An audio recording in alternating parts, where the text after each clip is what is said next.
Bien, buenas noches, chicos. ¿Ahora me escuchan? Sí, doctora, Buenas noches, doctora, sí se escucha. Buenas noches, muchas gracias. Bien, vamos a continuar. Entonces, estábamos viendo a las biomoléculas. Inicialmente hemos hecho referencia a las biomoléculas energéticas, donde hemos hablado tanto de los carbohidratos como de los lípidos. Hoy vamos a empezar con el nuevo contenido, lo que corresponde a la segunda evaluación, que vendría a ser las biomoléculas nitrogenadas. Si bien hemos dicho al inicio de que las biomoléculas están formadas por los elementos primarios, carbono, hidrógeno, oxígeno y nitrógeno, en este segundo avance, o si quieren ustedes en esta segunda parte del contenido, vamos a hacer referencia a aquellas biomoléculas que tienen los elementos primarios que ya hemos mencionado, pero la proporción o la cantidad de nitrógeno es mayor. Por eso decimos biomoléculas nitrogenadas. Entonces aquí vamos a hacer referencia a las proteínas y a los ácidos nucleicos. Vamos a empezar entonces ahora con lo que corresponde a las proteínas como las denominadas biomoléculas nitrogenadas, las cuales también vienen a formar parte de nuestro organismo y en este caso vienen a constituirse componentes que también forman parte de nuestro cuerpo. En este sentido, entonces vamos a ver nosotros cómo es que estas proteínas desempeñan diferentes funciones, cómo a partir de ellas las podemos diferenciar, es decir, vamos a considerar aspectos que están relacionados con la estructura para poder entender las funciones que efectúan. Y cuando hacemos referencia a las proteínas, tenemos que tomar en cuenta que también son biomoléculas que se encuentran ampliamente distribuidas en nuestro cuerpo y también en la naturaleza. Estas forman alrededor de la mitad del peso seco de los tejidos y el 20% del peso corporal de las personas. Y no hay nada de que podamos hacer o que hagamos referencia cuando hablamos de funciones de nuestro organismo donde no estén presentes las proteínas. Se denominan macromoléculas porque tienen un peso molecular elevado, son estructuras poliméricas, es decir, están constituidas por unidades básicas denominadas aminoácidos. Estos, al unirse entre sí por diferentes tipos de enlaces, van a constituir las estructuras macromoleculares que denominamos proteínas. El tipo de enlace que se produce entre los aminoácidos se denomina enlace peptídico, unión peptídica o enlace carbamino. Esto por las características de los componentes que participan aquí.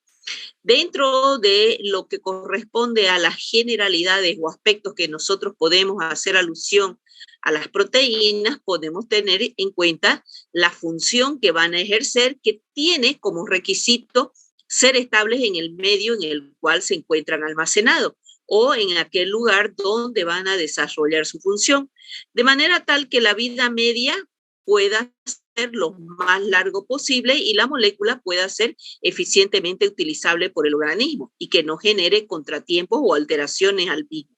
Cada proteína tiene una temperatura y una condición de reacción, o decir pH, en la que puede efectuar su acción. Por lo tanto, como requisito para efectuar su acción, debe ser el hecho de que se mantenga en la condición óptima de manera tal que sus enlaces también sean de tipo estable. Las proteínas presentan propiedades que dependen de las características químicas que poseen, como lo hemos visto de las otras biomoléculas.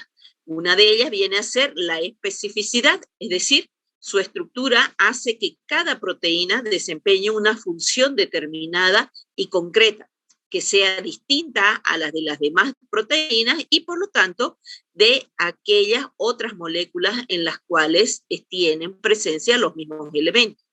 La amortiguación del pH, es decir, que pueden comportarse como ácidos o como bases en función a si pierden o ganan electrones y hacen que el pH de un determinado tejido o compuesto del organismo pueda mantenerse en niveles adecuados de funcionamiento. Cuando hablamos de la amortiguación del pH, estamos haciendo referencia a la capacidad electrolítica que les permite pasarse de un lado positivo a los negativos o de los negativos a los positivos. Y esto va a variar en relación a la característica estructural que presentan. Estas biomoléculas son importantes por la diversidad de funciones que desempeñan. Por ejemplo, efectúan función de transporte, ya sea de vitaminas, de gases como oxígeno, dióxido de carbono, presentan diferentes funciones estructurales, es decir, vienen a formar parte de determinados tejidos en el organismo, como lo que ocurre con el colágeno a nivel del tejido muscular esquelético, la elastina, que vienen a formar parte de la economía de nuestro cuerpo. También actúan como biocatalizadores, es decir, aquí regulan la velocidad de las reacciones químicas. Todas aquellas proteínas que ejercen esta función son denominadas enzimas.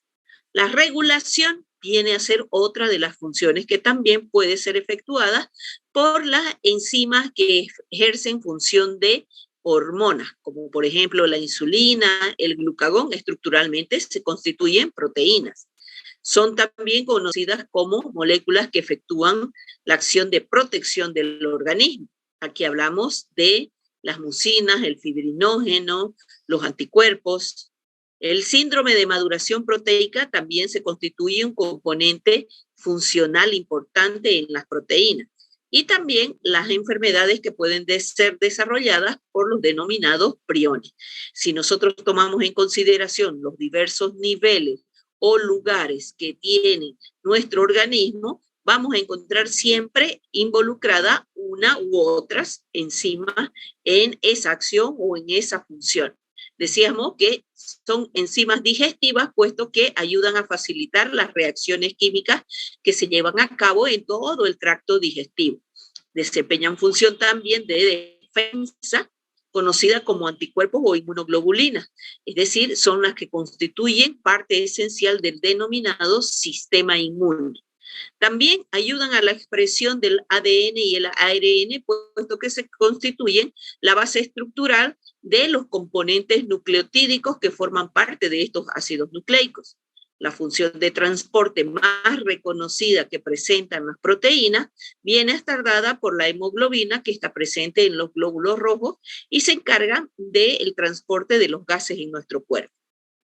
Las hormonas se constituyen componentes reguladores y ayudan a coordinar la función corporal que está justamente dada por este tipo de proteínas. También desempeñan función estructural porque brindan apoyo a todo el cuerpo. Ejercen acciones que se requieren en el diario vivir a través de la contracción y la relajación del tejido muscular que nos permite realizar diferentes tipos de movimientos. Como ustedes ven, entonces una amplia distribución en el organismo y esto se da también por la característica estructural que presentan. Si nosotros vamos a hablar de las proteínas, tenemos que hacer alusión a que vienen a ser estas el tipo de biomoléculas que se encuentran en mayor proporción y tienen también una amplia distribución en el organismo. Para hacer más ordenado nuestro análisis desde el punto de vista estructural y funcional de las proteínas, vamos a hacer referencia a la clasificación. Y cuando hablamos de agruparlas, tomamos en cuenta diferentes tipos de criterios en el cual podemos agrupar a las proteínas. Así podemos tomar en cuenta, por ejemplo, la solubilidad, donde aquellas proteínas que son solubles, es decir, que van a ser capaces de interactuar con el medio acuoso, vienen a ser, por ejemplo, las albúminas, las globulinas, las histonas. Si hablamos de una función enzimática, entonces estamos haciendo referencia a las proteínas denominadas enzimas. Ahí tenemos, por ejemplo, la lisoenzima, la pepsina, la polimerasa, que vienen a reaccionar de esta manera, es decir, ejerciendo una función catalítica reguladora de la función de las reacciones químicas. Si nosotros hablamos del transporte, entonces aquí hablamos de la albúmina, que se encarga de transportar diferentes diferentes componentes en la circulación sanguínea. El canal de potasio, que viene a ser uno de los mecanismos que permite mantener el equilibrio del líquido intra y extracelular. Si hablamos de la mioglobina, estamos hablando del paso del oxígeno a nivel del tejido muscular esquelético.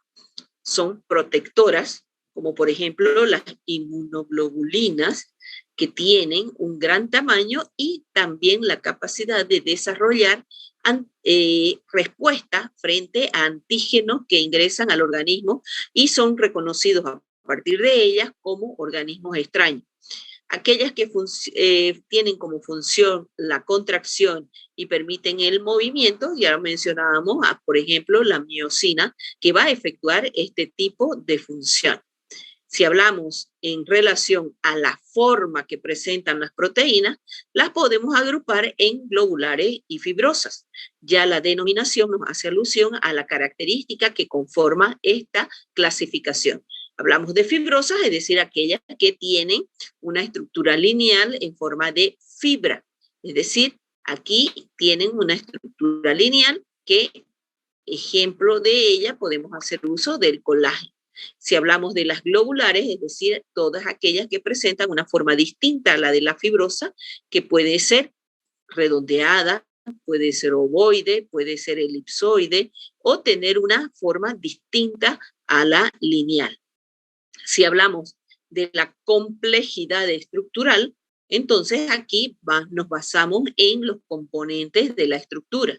Definíamos al principio como proteína a el conjunto de aminoácidos que vienen a formar una cadena polipeptídica.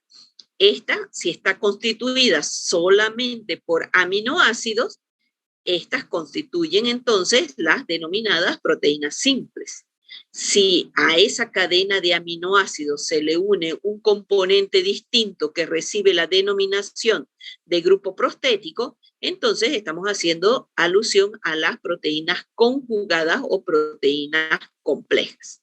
Entonces, de acuerdo a los diferentes criterios de clasificación, podemos hablar de las proteínas simples, decíamos, constituidas solo por aminoácidos, y las proteínas conjugadas que además presentan un grupo prostético. Dentro de ellos podemos tener, si hablamos de las simples, aquellas que manifiestan forma globular, como las albúminas, las globulinas, las luteninas, las prolaminas, o aquellas que manifiestan forma fibrosa, como el colágeno, la queratina, la elastina. Si hablamos de las más complejas, es decir, que además de la cadena de aminoácidos tengan, por ejemplo, carbohidratos, aquí tenemos las gamma-globulinas de la sangre. Si tienen lípidos, estamos hablando de las beta-lipoproteínas. Si hablamos de fosforoproteína, es decir, que tienen grupo fosfato, está presente la caseína de la leche como ejemplo. Si hablamos de aquellas que manifiestan el grupo hemo como grupo prostético, entonces vendrían a ser ejemplificadas por la hemoglobina. Si son flavoproteínas, vendría a ser como grupo prostético el grupo de la flavina. Aquí una enzima característica viene a ser la succinato deshidrogenasa. Las que tienen metal como grupo prostético, un ejemplo sería la ferritina porque tiene hierro en su composición. Cuando hablábamos de la diversidad estructural, entonces también nos presenta la característica que en su molécula predomina para que nosotros podamos agruparlas o clasificarlas de diferentes maneras. Las proteínas en sí son polímeros, es decir, están formadas por estructuras básicas llamadas aminoácidos y cuando se unen generan estructuras complejas de alto peso molecular. Estos aminoácidos que vienen a ser la base estructural se unen mediante un enlace peptídico. De acuerdo al número de aminoácidos unidos entre sí, se pueden formar compuestos mucho más complejos. De acuerdo a ese número, podemos hablar de péptidos si la unión es de 2 hasta 10 aminoácidos. Son polipéptidos cuando la unión es de 10 hasta 50 aminoácidos y se van a denominar proteínas cuando la unión sea de 50 aminoácidos o más. Entonces vamos viendo la complejidad estructural. desde el punto de vista de la proporción de aminoácidos que presenta en su molécula, entonces pudiéramos indicar de que en nuestro organismo tenemos aminoácidos libres, tenemos péptidos, polipéptidos y las proteínas. Por eso es que cuando hacemos alusión a estas moléculas nitrogenadas, hacemos referencia a su amplia distribución en nuestro organismo. Esas vendrían a ser entonces las generalidades que nosotros podemos considerar cuando hacemos referencia a las proteínas. Entonces, cuando hablamos de biomoléculas nitrogenadas, hacemos alusión a las proteínas, conociendo que estas están estructuralmente formadas por aminoácidos como unidades básicas. Entonces, para poder entender cómo así es que funciona una proteína o cómo así pueden tener diferente función las proteínas, tendríamos que analizar las unidades básicas que vienen a ser los aminoácidos. Y eso es también lo que vamos a ver ahora. Cuando hacemos referencia a las estructuras básicas que constituyen parte de las proteínas, estamos haciendo alusión a los aminoácidos y a las estructuras un poco más complejas que vienen a ser los péptidos. Entonces, si en nuestra definición de proteínas decimos que son moléculas que están formadas por la unión de aminoácidos, entonces tenemos que conocer las generalidades de estos aminoácidos. Empezando porque son unidades básicas que están constituyendo parte de nuestras proteínas. Estos son indispensables para el funcionamiento de nuestro organismo.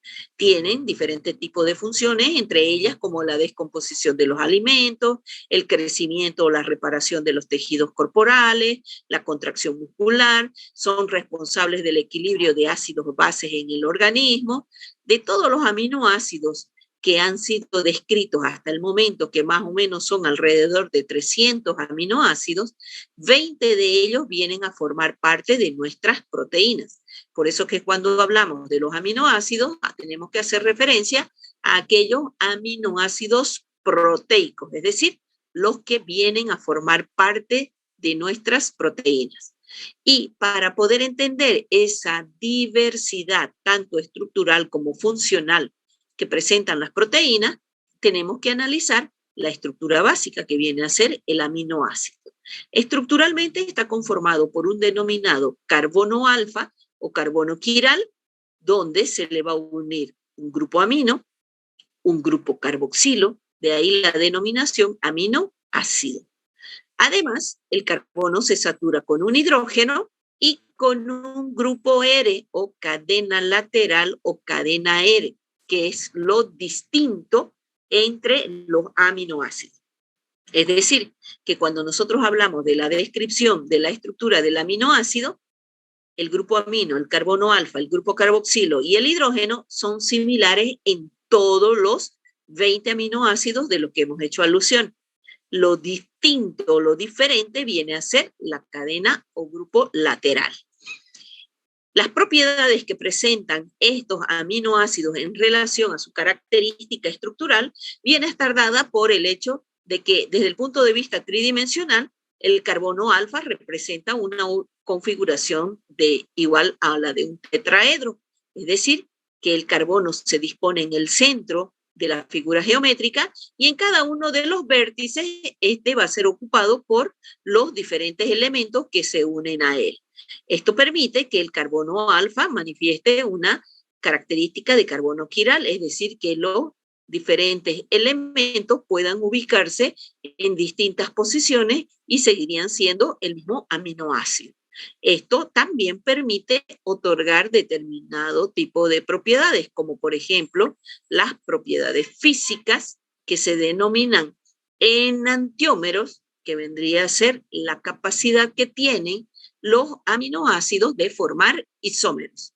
Si entendemos que el isómero vendría a ser el cambio de posición de los grupos funcionales que se pueden unir al carbono alfa, entonces aquí podemos mencionar a los enantiómeros, que es un tipo de isómero, que se va a formar cuando la molécula tiene el grupo carboxilo en la parte superior, es decir, el carbono alfa se une al grupo carboxilo.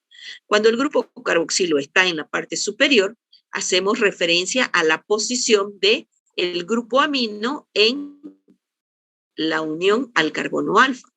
Este grupo amino puede estar a la izquierda respecto al grupo carboxilo o puede estar a la derecha respecto al grupo carboxilo. Entonces, cuando el grupo amino está al lado izquierdo, el enantiómero se denomina L. Y cuando el grupo amino está a la derecha del grupo carboxilo, el enantiómero se denomina D. Esto es para nosotros importante porque si hablamos de una proteína, los aminoácidos que forman parte de nuestras proteínas son del tipo L.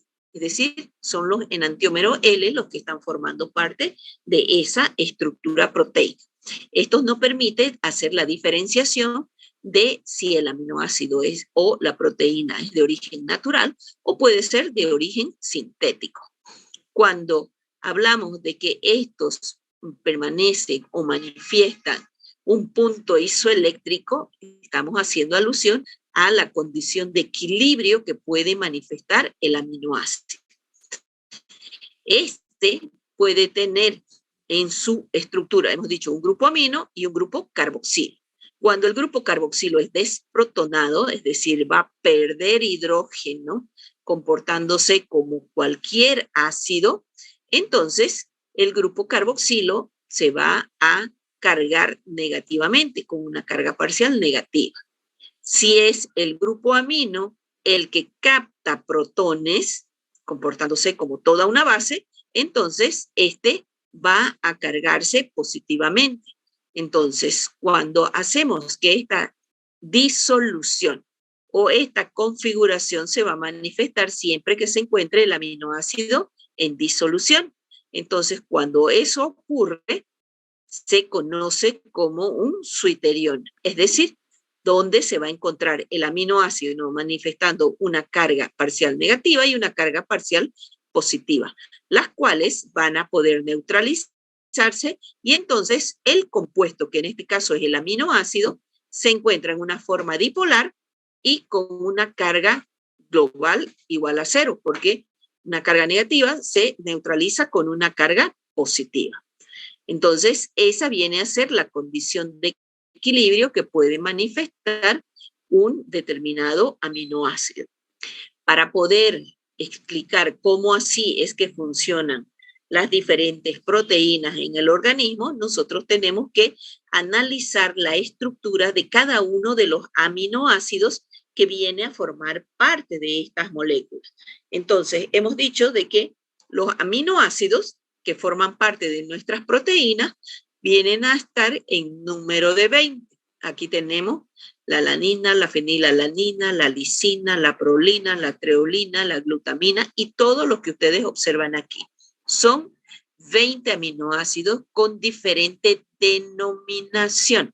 Así como podemos decir ácido aspartico, puedo decir prolina, puedo decir triptófano, que en sí estos vienen a constituirse los nombres comunes o triviales que se le asigna a los aminoácidos. Estos van también a poder ser conocidos por las primeras 3 letras de su denominación trivial o también a partir de las letras del alfabeto griego que nos identifica esos aminoácidos. Entonces, cuando nosotros hagamos referencia a los aminoácidos proteicos, vamos a hacer uso del nombre trivial o común. ¿Cómo los podemos diferenciar? Entonces, esto podemos hacerlo tomando en cuenta diferentes criterios para agrupar esos 20 aminoácidos, como lo hemos hecho con el caso de las proteínas. Si tomo en cuenta características del aminoácido, como por ejemplo la capacidad de síntesis que tiene nuestro organismo para formar o no hacerlo de los aminoácidos, entonces vamos a clasificarlos en esenciales y en no esenciales, entendiéndose como aminoácidos esenciales a todos aquellos aminoácidos que son capaces de ser sintetizados por nuestro organismo Si debemos incorporarlo en el alimento, entonces lo vamos a considerar como aminoácidos esenciales, porque nuestro cuerpo no posee esa capacidad de síntesis. Los no esenciales son aquellos que podemos formarlos en nuestro cuerpo. Por lo tanto, no es imprescindible que ingresen en el alimento. Si tomamos en cuenta su comportamiento, ya habíamos visto de que al poseer un grupo amino y un grupo carboxilo, son capaces de manifestar cargas. Entonces, cuando nosotros hacemos alusión a las cargas que pueden estar manifestadas en la cadena lateral, entonces, y consideramos además que el grupo amino y el grupo carboxilo que manifiestan carga positiva y negativa quedan neutralizados, entonces la manifestación del comportamiento de la cadena lateral es la que nos va a decir si el aminoácido es polar o es apolar, entendiéndose por apolar cuando en la cadena lateral no manifiesta carga. Y si la cadena lateral o grupo R es capaz de manifestar carga, entonces se van a conocer como aminoácidos polares. Y dentro de ellos puede ser polares sin carga, polares con carga positiva o polares con carga negativa. Si se toma en cuenta la característica de la cadena lateral o el grupo R, entonces podemos tener 6 subgrupos. Aquí tenemos los alifáticos o neutros, es decir, aquellos que en la cadena lateral tienen, como su nombre indica, una cadena carbonada más o menos larga, que puede variar desde un hidrógeno hasta una cadena de 3 o 4 átomos de carbono. Los aminoácidos aromáticos vendrán a ser aquellos que en la estructura presenten un anillo cíclico o una estructura cerrada. Los sulfurados vendrán a ser los que en la cadena lateral está presente el azufre. El aminoácido viene a estar constituido por un enlace que permite o que se reacciona con el grupo amino presente en el aminoácido y se forma un anillo. Los aminoácidos ácidos o acídicos vendrán a ser aquellos que en la cadena lateral manifiesten grupos funcionales que sean capaces de generar o liberar hidrogeniones, como el grupo carboxilo. Si hablamos de los básicos, pudieran tener grupo amino que capta hidrogeniones o pudiera tener un oxidrilo o hidroxilo en la cadena lateral. Para que los puedan identificar, entonces aquí tenemos a los aminoácidos proteicos, es decir, 300 que evaluábamos, los 20 que vienen a formar parte de nuestras proteínas. Y estos pueden presentar, de acuerdo a su característica estructural, diferentes aspectos que nosotros podemos considerar para su diferenciación. Por ejemplo, hemos dicho, y aquí está escrito, si bien el carbono alfa está en el centro y los demás grupos pueden unirse a él en distinta posición, a efectos de ver la diferencia, aquí vamos a presentar que el carbono alfa, el hidrógeno, el grupo amino y el grupo carboxilo se mantiene en la misma posición en los diferentes aminoácidos. Es decir, la fracción estructural de los aminoácidos que es igual, que no varía en todos los aminoácidos. Y en la parte inferior va a presentarse la cadena lateral o grupo R, que como ustedes ven, aquí puede ser una cadena que va variando de lo más simple hasta lo más complejo y que pueden presentar diferentes grupos en esa cadena lateral. Si analizamos las características de estas cadenas laterales, vamos a ver que son aminoácidos con grupos laterales hidrofóbicos, es decir, que se comportan como compuestos apolares, que no pueden solubilizarse en medio acuoso. Si hablamos de aquellos hidrofílicos, es decir, que sí pueden manifestar carga al presentarse o unirse a el medio acuoso, entonces aquí la cadena lateral tiene los grupos funcionales con la manifestación de carga que se tendrían en un medio acuoso. Puede existir algunos que se comporten de distinta manera, es decir, que puedan ser apolares o puedan ser ligeramente polares. Entonces, estos vendrían a ser los 20 aminoácidos que están formando parte de las proteínas. algunos de los aspectos de comportamiento, de diferencia en la cadena lateral, de la denominación, el comportamiento, es decir, si son polares o apolares, y aspectos como el punto isoeléctrico o la condición de equilibrio, el pH, donde ellos pueden ejercer su acción libremente, está establecido o manifiesto en esta tabla, considerando los 20 aminoácidos que forman parte de nuestras proteínas. Ahora, hemos dicho que en nuestro organismo podemos tener aminoácidos libres. Cuando se unen de 2 hasta 10, estamos hablando de los péptidos. Cuando se unen de 10 hasta 50, hablamos de los polipéptidos. Y si la unión es de 50 o más aminoácidos, entonces ya estamos hablando de proteínas.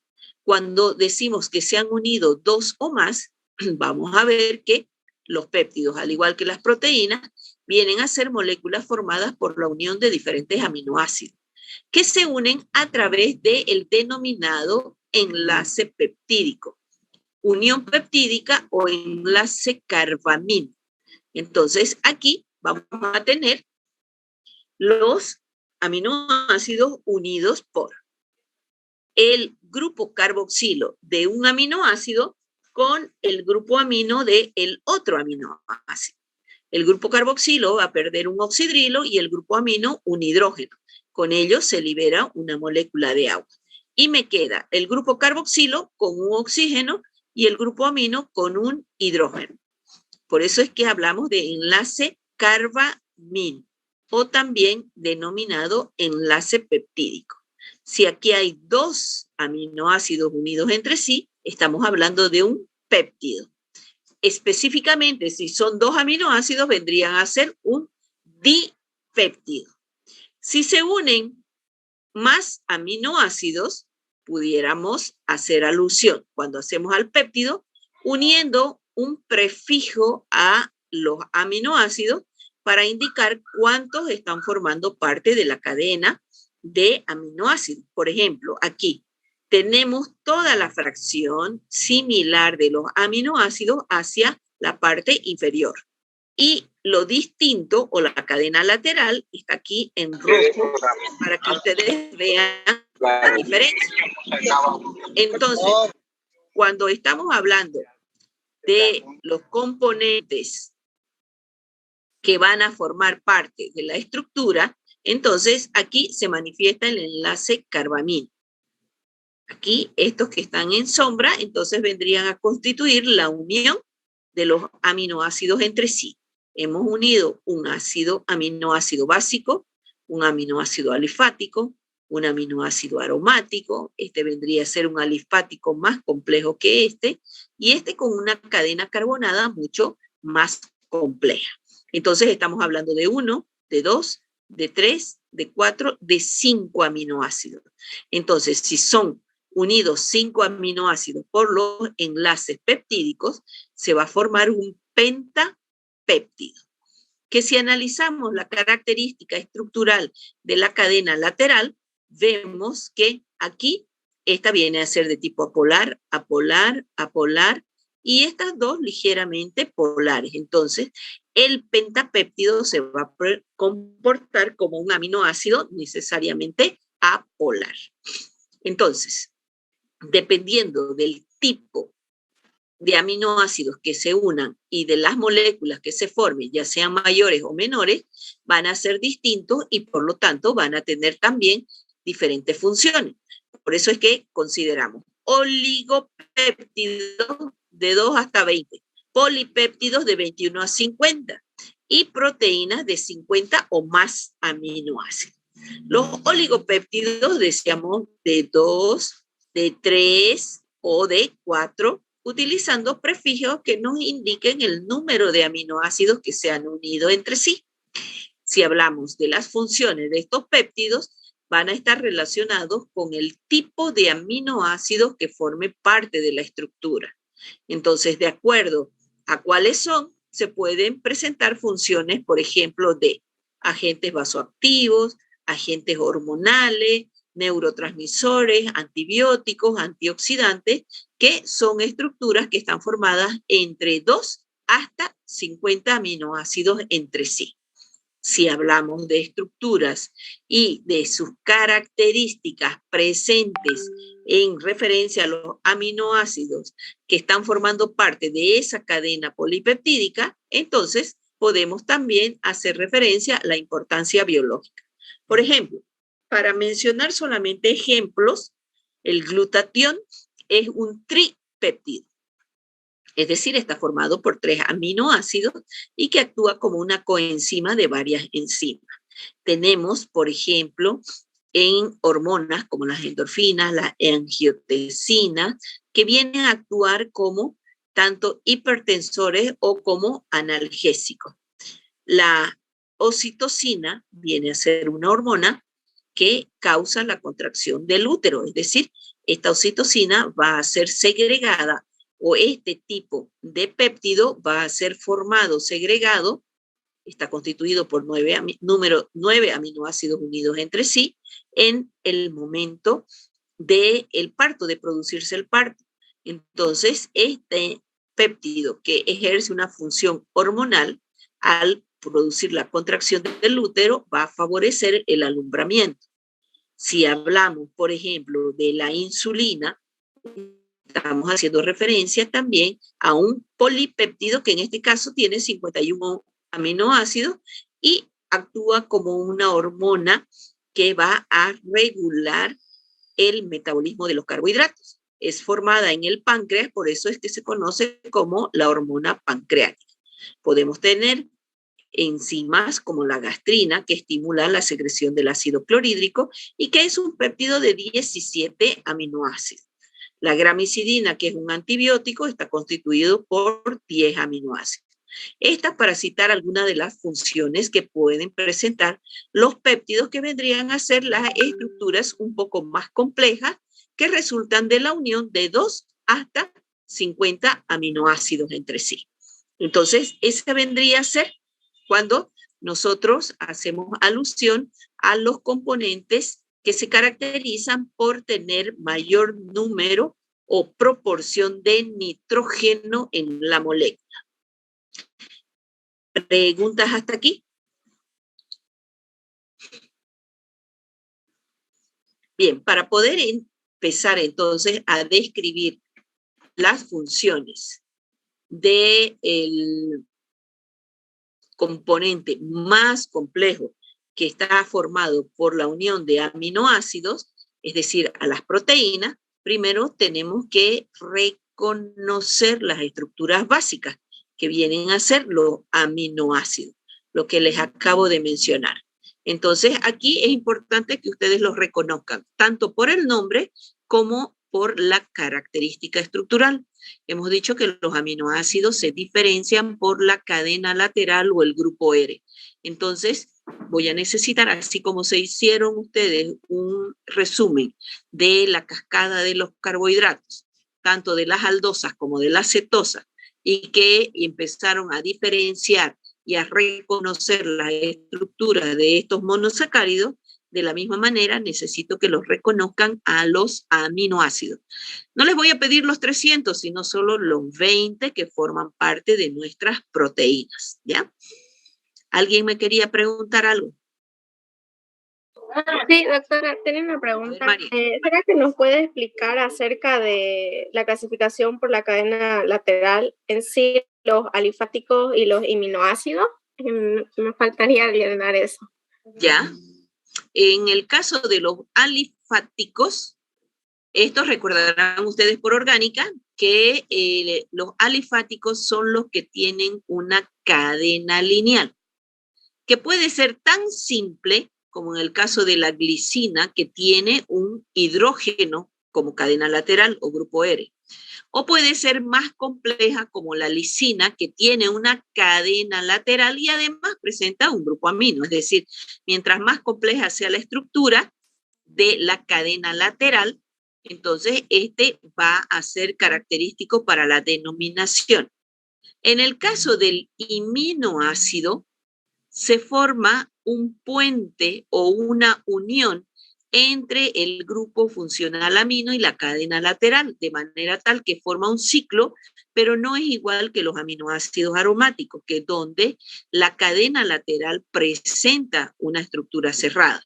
Aquí interviene un grupo funcional que le da la característica de aminoácido. El grupo amino participa, por eso es iminoácido, ya que es uno solo. Jonathan.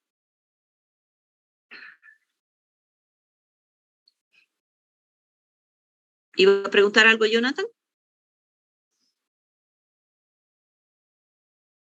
¿O alguien más que quiera preguntar algo?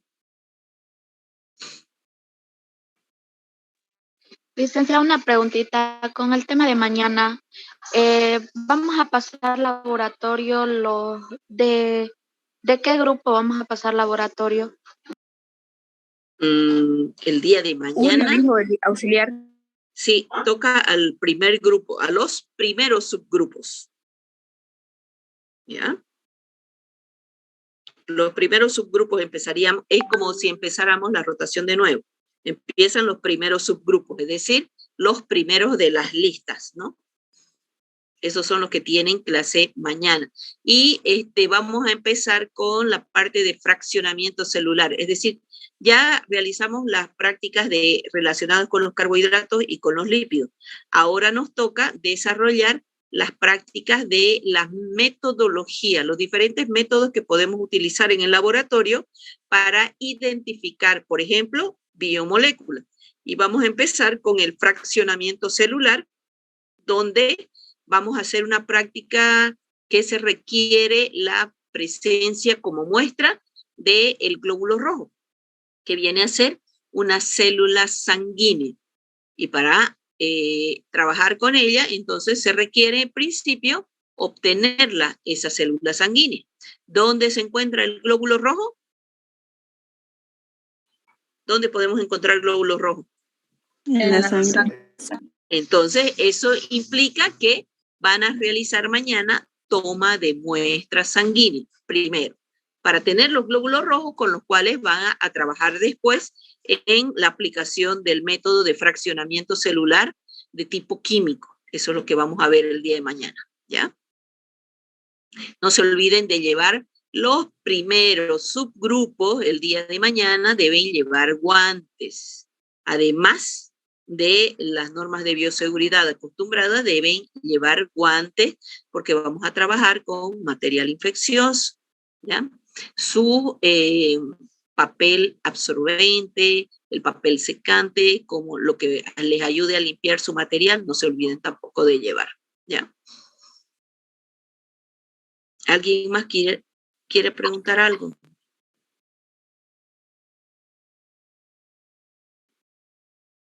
Si el tema de hoy lo va a subir al Classroom, doctora.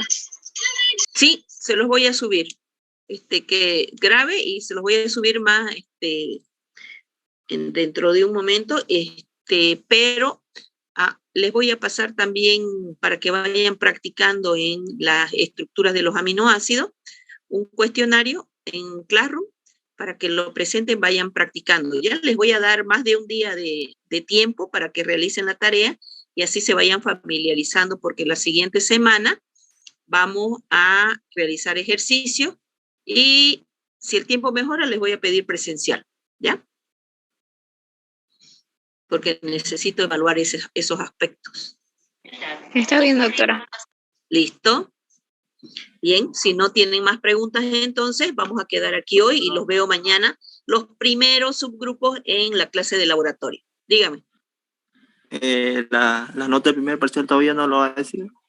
Eso se lo voy a mostrar en presencial, porque para que no haya observaciones, no haya reclamos, entonces se los voy a entregar a cada uno para que cada uno lo revise, vea cómo está, sepa cuál es su promedio y después todos quedemos conformes. ¿Listo? Eso sería la siguiente semana. Doctora, una pregunta acerca del laboratorio de mañana. En los materiales dice que va a necesitar jeringa. ¿Allá sí nos van a dar o nosotros tenemos que comprarnos por nuestra propia cuenta? se les va a dar a cada grupo o a cada subgrupo por mesón, se le va a dar una jeringa. Pero si por si acaso no pueden obtener muestra por alguna cosa, se olvidan o quieran tomar más de uno, entonces pueden llevar jeringa también para que practiquemos. No hay problema. Ya está bien. Gracias. ¿Ya? Listo.